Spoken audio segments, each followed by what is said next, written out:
किछि लोकंकु मसुर डाली बिल्कुल भी भल लगी नथाए। जदि आपण मानंकु भी मसुर डाली बिल्कुल पसंद नुहे थरे मसुर डाली को एमिति पत्र कोबी देई बनातु देखिबे मसुर डाली आपण मानंकु सबुटु बेसी भल लागिबो।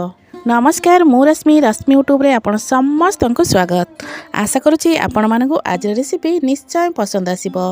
वीडियोटा को शेष जाए देखिबा पई अनुरोध।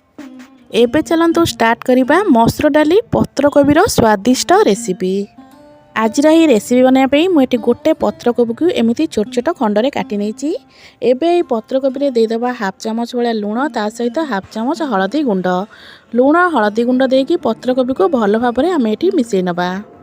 एटी मु कहि रखुची जदि आपण मानकु आज रेसिपी भल लगे वीडियो को लाइक करेंगे शेयर करेंगे। चैनल जदि नुआ अच्छा ताले प्लीज चैनल को सब्सक्राइब निश्चय करने। फेसबुक पेज रे देखुतिले फॉलो तो निहाती करेंगे। तो ये देखिपे पत्रकोबी मु लुण हलदी को भल भाव में मिसई नहीं। लुण हलदी को भलसे मिसई सारापर एबे चलतु आपको आम कभर करदे। कभर करके पाखापाखि 10 ରୁ 15 मिनिट छाड़िबा। पत्रकोबी को रखा साइड रे एटी मु गोटे जगार पाखापाखि 100 ग्राम मसुर डाली नहीं। एबे मसुर डाली को पाखापाखि 2 ରୁ 3 थर भाया भल भाव में मकचिकिना धोई नबा। पत्रकोबी रे लुण हलदी गुंड गोलेकी रखिबार पाखापाखि 10 ରୁ 15 मिनिट हो गलानी। एबे पत्रकोबी को हाथ रे एमती भल भाव में चिपुड़ी नेबे। चिपुड़ी नेला परे कोन होना तार जहाँ एक्स्ट्रा पानी थिबो सब बाहर जिवो। तो एमती चिपुड़ी चिपुड़ी सबू जाक पत्रकोबी को मु काढ़ी नीची। तो देखि पारथिबे एतिकी पानी बाहरला हमर पत्रकोबी रु। एबे चलंतु गैस ऊपर गोटे कड़ाई बसैकी से 2 चम्मच भाया तेल दबा। तेल आमर टिके गरम हो सारा पर 1 चम्मच फुटण 2टा शुखला लंका दबा। फुटण टिके फुटीगला 5 ରୁ 7 कला भाया रसुण ताकू एमती छोट छोट खंडरे काटी नहीं। एबे रसुण को देकी याकू भल भाव में भाजी नबा। मसुर डाली रे रसुणर क्वांटिटी टिके अधिक रखिबे फ्लेवर बहुत बढ़िया आसताए। रसुण टिके भाजी गलानी एटी बस एतिकी भाजी गला परे एटी मु गोटे बड़ साइज रे पियाज को एमती लंबा लंबा रे काटी नहीं। एबे पियाज को एटी देकी पियाज को भलसे पूरा गोल्डन ब्राउन कलर करी भाजी नबा। मसुर डाली रे आपण माने डाली तरकारी विभिन्न प्रकार रेसिपी बनैथिबे। थरे मसुर डाली पत्रकोबी को एमिति बनातु देखिबे एई रेसिपीटा आपण मानकु सबुटु बेसी भल लागिवो। तो ये देखि पारथिबे पियाज पूरा लाल लाल ही भाजी गलानी। तो बस पियाज एतिकी हमर भाजी सारा पर एठी आमे दबा टमाटो। एठी मु 2टा टमाटो नेइथिली। टमाटो को एठी एमती छोट छोट खंडरे काटी नेइथिली। एबे टमाटो को एठी देई सारा पर गैस रो फ्लेम को हाई कर देबे। हाई फ्लेम रे पियाज रसुण सहित टमाटो को आमे भल भाव में भाजी नबा। आज ये रेसिपी मु बिल्कुल भी बटा मसला यूज करनी।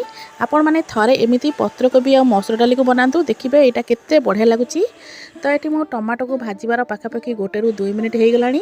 एबे चलतु अल्प अदा को कद्दुकस कर देदबा। तो ये मु खंडे अदा को एमती कद्दुकस कर देछि। अदा को मसला सहित 1 ରୁ 2 मिनिट पर्यंत भाजी नबा। अदा को किछि समय भाजी सारा पर आम ऐड करबा गुंड मसला।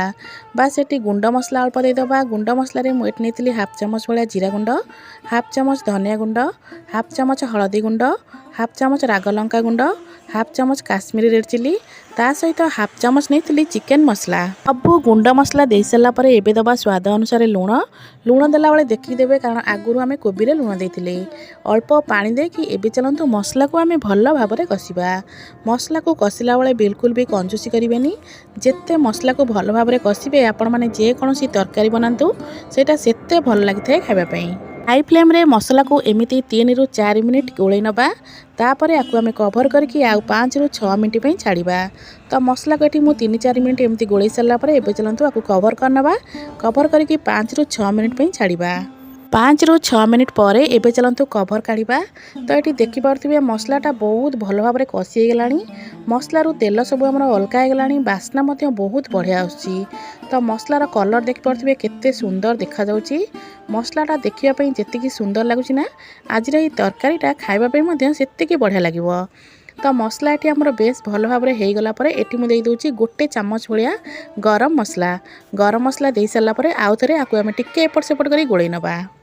1 ରୁ 2 मिनिट आपको एमती टिके एपट सेपट कर गोल सारा पर एटी आम दबा अल्प ग्रीन मटर ये बिल्कुल ऑप्शनल अच्छी। आपण मैंने चाहिए आपको स्किप करेंगे।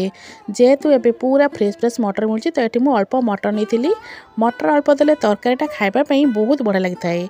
तो ये अल्प मटर दे सारा पर मसला को मटर सहित मिसेकिना टिके आम गोल नबा।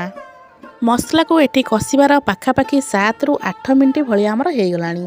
तो ये देखिपे मसलार कलरटा केते बढ़िया देखाऊँगी। तो एबे चलतु धोईकी रखि मसूर डाली को एठी देदेबा। मसूर डाली को दे सारा पर गैस फ्लेम को हाई करने। एबे आम डाली को मसला सहित टिके मिसई नबा। हाई फ्लेम रे 1 ରୁ 2 मिनिट पर्यंत एमती गोलई ने मसला सहित 1 ରୁ 2 मिनिट डाली को मसला सहित गोलई सारा पर आम धोईकी चिपुड़ी रखि कोबी को एठी ऐड करवा।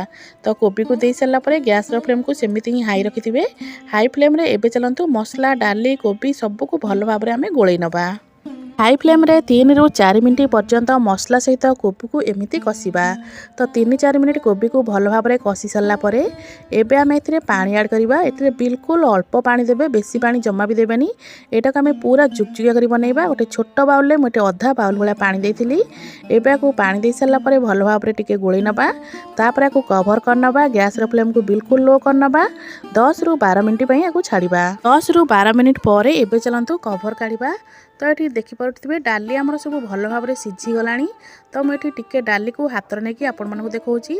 तो ये डाली पूरा गोटा गोटा अच्छी किंतु भल भाव में पूरा सीझी जाइए।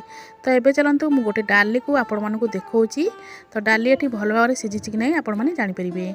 तो ये देखो डाली बहुत बढ़िया भाव में सीझी जाइए किंतु पूरा गोटा गोटा अच्छी। एमती डाली रहिले तरकारी खाइबापी बहुत भल लगी था। ऊपर अल्प धनिया पत्र देदेबा। धनिया पत्र दे सारा पर आपको भलसे गोलई नबा। एबे आमर प्रस्तुत हो गला मसूर डाली आ पत्रकोबीर स्वादिष्ट तरकारी। आपण माने को रुटी सहित कि भात सहित सबुथिरे खाई परिबे। सबुथिरे खाइबा पई एटा बेस भल लागि थाए। आशा करूची आपण मानको आज रेसिपी निश्चय पसंद आस्तिबो। पुणी आसीबे गोटे नुआ रेसिपी नै से पर्यंत रहउची। नमस्कार, जय जगन्नाथ।